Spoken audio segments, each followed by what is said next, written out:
Oke, Assalamualaikum warahmatullahi wabarakatuh. Eh, ini pembahasan materi kali ini adalah pertemuan 13 dan 14. Kita akan membahas dengan topik eh, analisis input output. Jadi itu pertemuan kita kali ini. Terus tujuan pembelajaran pada pertemuan kali ini adalah satu, memahami dasar analisis input output. Yang kedua, menghitung output total menggunakan metrik. Yang ketiga, menganalisis dampak kebijakan ekonomi berdasarkan data input output. Ini semua bermakna, punya pemahaman kita bermakna kepada analisis input output penting untuk pertama, perencanaan ekonomi yang efisien. Kedua, evaluasi dampak kebijakan ekonomi. Yang ketiga adalah pengelolaan sumber daya secara berkelanjutan. Dari ini semua, teman-teman, bahwa analisis input output ini adalah metode ekonomi untuk memahami hubungan antar sektor. Ini dikembangkan oleh Wesley Lutif. Metode ini mengukur dampak perubahan ekonomi. Manfaat utamanya itu menunjukkan keterkaitan sektor. Itu. Kedua, mempermudah perencanaan kebijakan. Setelah kita tahu dari atas tadi yang kita jelaskan itu arti dan kegunaan. Artinya itu memetakan hubungan sektor-sektor ekonomi. Jadi lakukan pemetaan antar sektor ekonomi. Apa sih hubungannya? Lalu metrik, kita akan buat metrik input output yang menggambarkan aliran barang dan jasa. Itu arti. Kegunaannya untuk apa? Kegunaannya pertama itu perencanaan ekonomi. Artinya bahwa perencanaan ekonomi ini lebih kepada penentuan skala prioritas. Lalu yang kedua, pengukuran dampak. Pengukuran dampak ini lebih kepada menganalisis proyek atau menentukan kebijakan-kebijakan tertentu yang berkaitan dengan skala prioritas itu. Lalu kegunaan ketiga itu nanti sebagai mensimulasikan.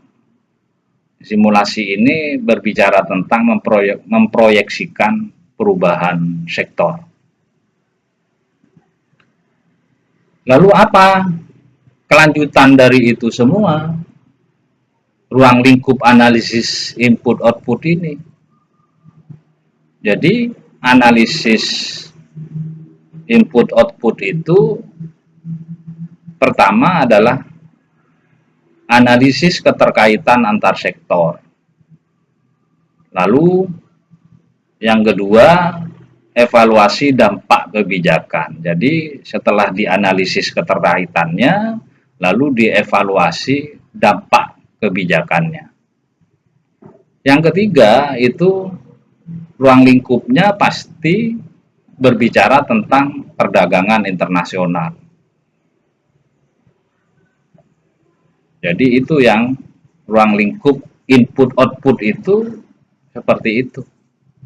Terus yang keempat itu pembangunan berkelanjutan.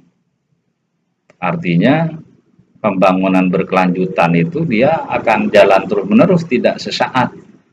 Ruang lingkup yang kelima itu adalah analisis industri spesifik. Jadi seperti itu. Selanjutnya ini kita akan lihat bagaimana konsep dasarnya input output itu.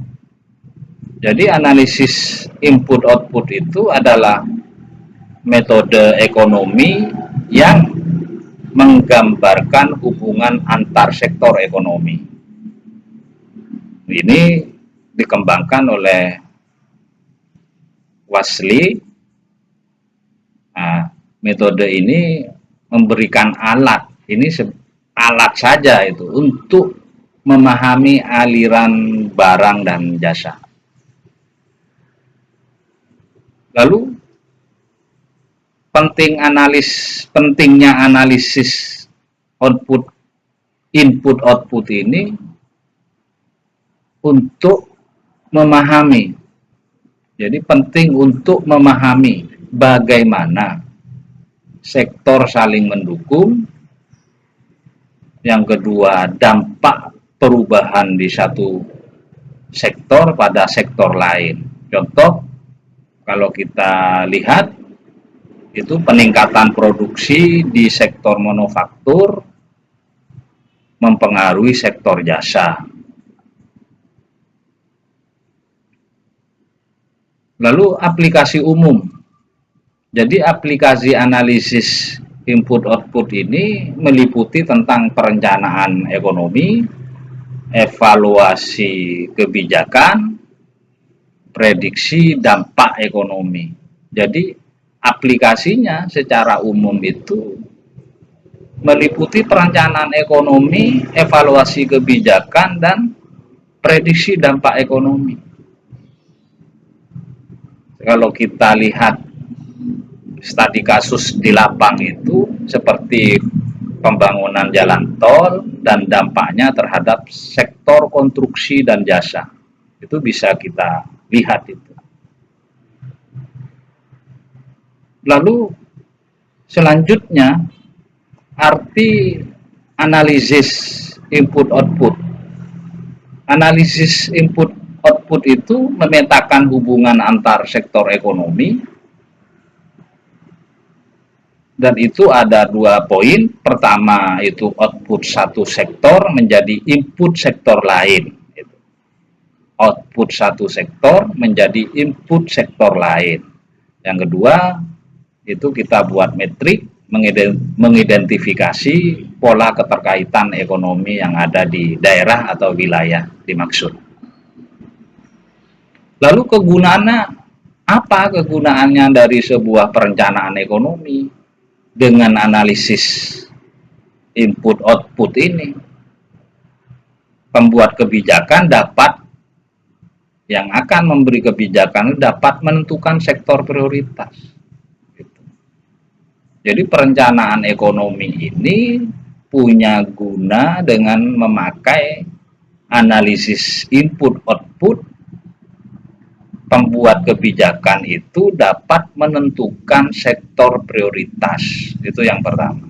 Yang kedua, merancang kebijakan pembangunan yang efektif. Contohnya sektor pertanian sebagai prioritas di wilayah rural. Lalu kegunaan